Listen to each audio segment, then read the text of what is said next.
Tape www.écoles au Sénégal.com. À Écoles au Sénégal, c'est facile, tu n'as qu'à te connecter. Tape Écoles au Sénégal, les leçons sont beaucoup plus détaillées. Okay, and then we have Hinduism. Hindu comes from, it comes from India. It's generated from India, Hinduism, and even though it's been spread in other parts of Asia, but Hinduism is being graded as one of, the third largest religion. So we have Christianity, which is the first, and then we have Hinduism, which is the third. Of course, we have Buddhism, which is the fourth, like we mentioned. So Hindu comes from India, and it's a religion, and it's a religion that they believe in God, but particularly they put a lot of reference to respect of the elderly, one.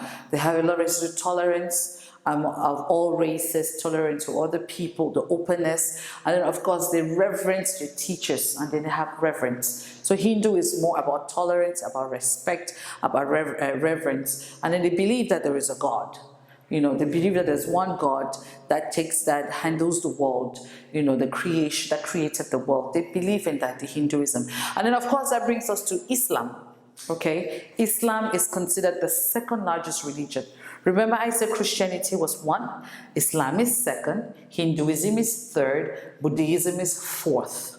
Okay, so Islam came around 607, from Saudi Arabia. It journeyed from Saudi Arabia, and it was founded by Prophet Muhammad, and when he created it, when he founded it or created it in Saudi Arabia. Afterwards, he had some issues, and so he decided to relocate, to Medina. He relocated to Medina in the year 622. Okay, in the year 622, and so then he stayed at Medina, even though it was created in Saudi Arabia. But you see that the Islamic religion has actually spread, especially in the Middle East and Southeast Asia. There are a lot of Muslims there. Okay, but then again, just like Christianity, Islam is focused, and they use what they call the Quran.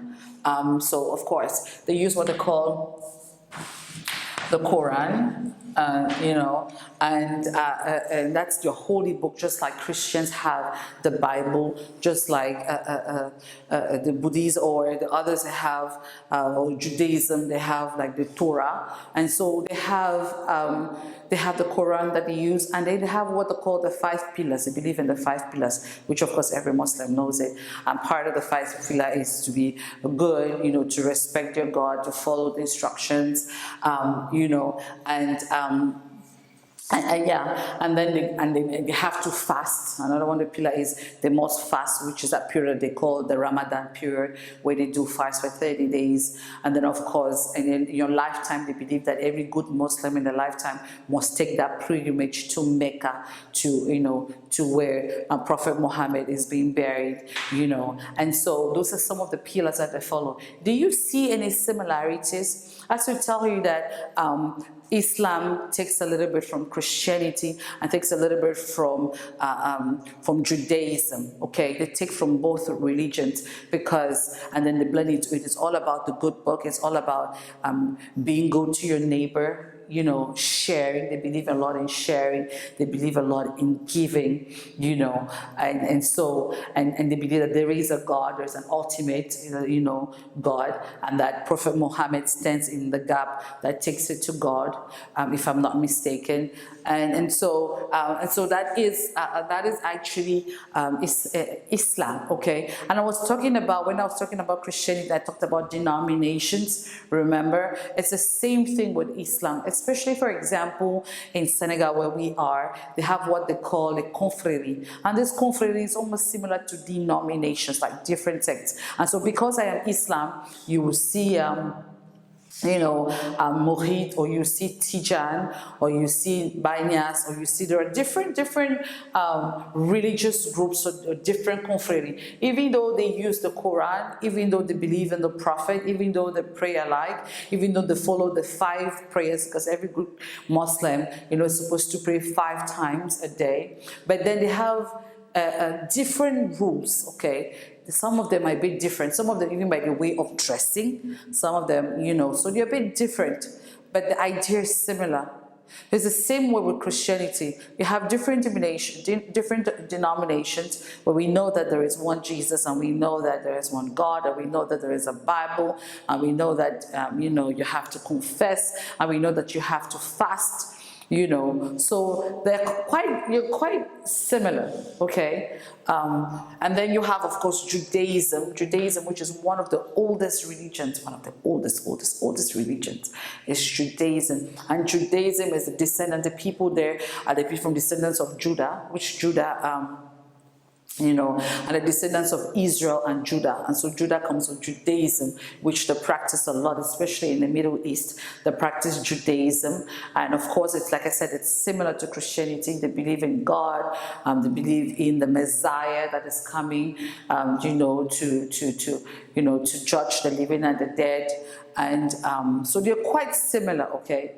And then you have what they call the Sikhism. Sikhism was created by a guru. A guru, that tells you that it's a social movement. It was created by a guru in the year 1500 CE, by a guru called Nanak. Nanak was a guru. It was a guru. And what happened was what is funny about Nanak was because it was a young man that was born from a Hindu Muslim family. He was born from a Hindu Muslim family. And Sikhism, the Sikh people, because they call them Sikh, the Sikh people, it's from India.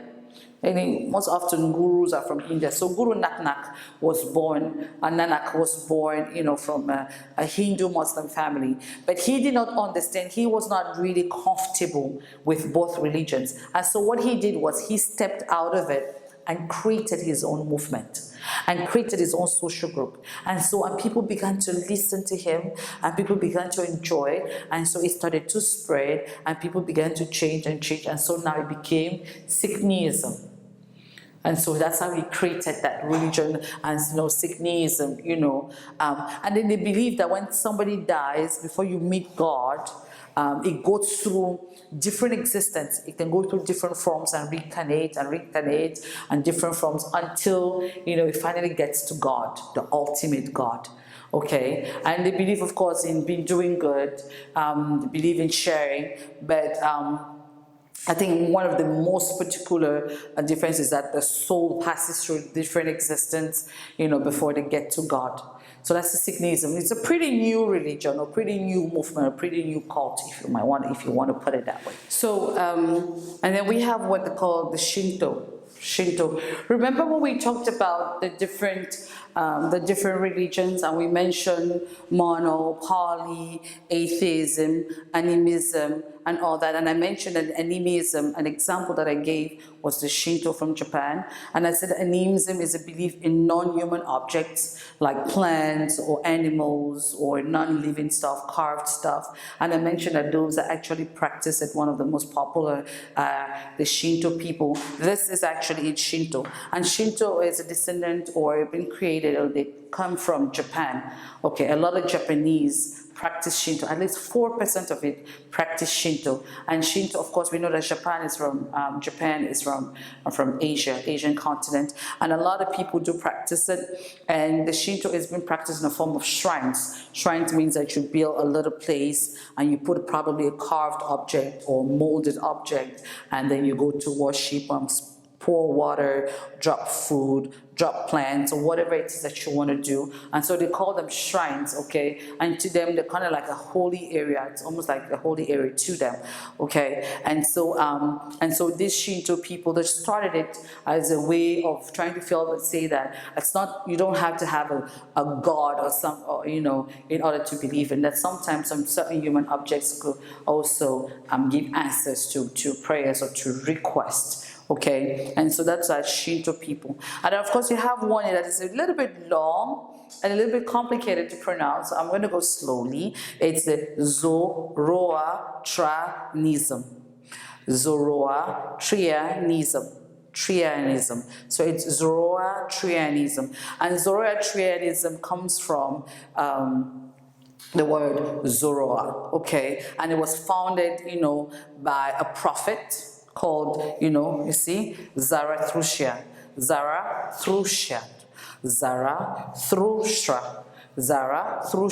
So it's this prophet that founded the Zoroastrianism. And so they just took out the A and then they put the O, Zoroastrianism. And it's a religion that was most popular back in the day around the Persian Empire. It's an old religion that was created during the Persian Empire, so in Persia.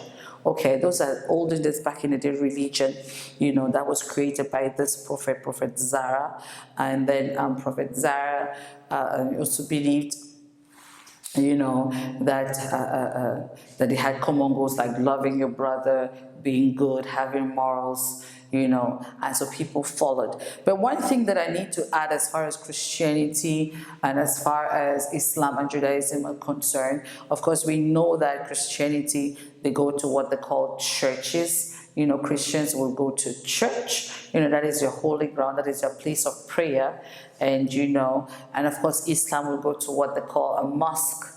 That is your place of prayer. And then, of course, Judaism or Jewish people, because the people are called Jewish. If someone says, I'm Jewish, that person is from Judah and practices Judaism, okay? And, of course, the Jewish people, they have what they call the temple. Okay, just like the Buddhists and the Hindus, they call them their place of prayer temples. Okay, so oftentimes if you hear a Jewish person say, I'm going to the temple, it means you're probably going to a holy place, which is like the church, or which is like the mosque. Okay, and then of course, when it's quite large, oftentimes you hear cathedral. So the cathedral is a quite larger place, okay, a quite larger place of worship. That's a cathedral. So that's something that I wanted to just throw out there, so as far as Christianity, a place of worship is concerned.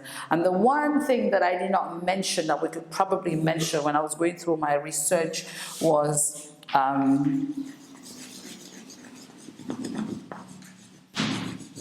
Humanism. Okay, it's exactly what it implies. Humanism. It's a belief in, they don't believe in any spirituality. They just believe in the human nature of things. That humanly you need to love your neighbor. Humanly you need to take care of your neighbor. Humanly you need to be nice to each other. You need to accept each other. You need to respect. We don't need no supernatural power, no divinity trying to tell us or control or believe in that. So they don't believe in all that. They just believe in the normal terms of it. That normally, you have to be polite. Normally, you have to be kind. You have to not be disobedient. Normally, you don't have to lie. That is humanism, people that practice that. That is just normally what it is, okay? And so these are some of the religions. I probably left out a couple, but these are the main ones, okay? Atheism, Baha'i, Buddhism, Christianity, Humanism, Hinduism, Islam, Judaism, Sikhism, Shinto, of course, the Zoroastrianism, okay? And then if we want to classify them as far as religion or about the monopoly, what do you think it's going to be? Remember as well, Jainism. Jainism is a religion that is similar to atheism, okay? It's actually similar to humanism, okay? That there is no existence of no God. And so Jainism would fall under atheism, it's already there. Probably Baha'i will fall under monotheism, probably. Buddhism as well. Maybe as well even polytheism, because some Buddhists believe in gods, And then, of course, Christianity is a mono, of course. Humanism is atheist, of course. Hinduism, people often say that Hinduism, I think there's an N here. Hindu. There's an N there. That Hinduism People often think that Hinduism is mono, but I would think as well that sometimes it's poly, you know. Yeah, and then Islam is monoism, Judaism as well as monoism, or you know, and then Sikhism is different. Shinto, of course, we know what Shinto is. Shinto is animism, and then the Zoro as well, and so.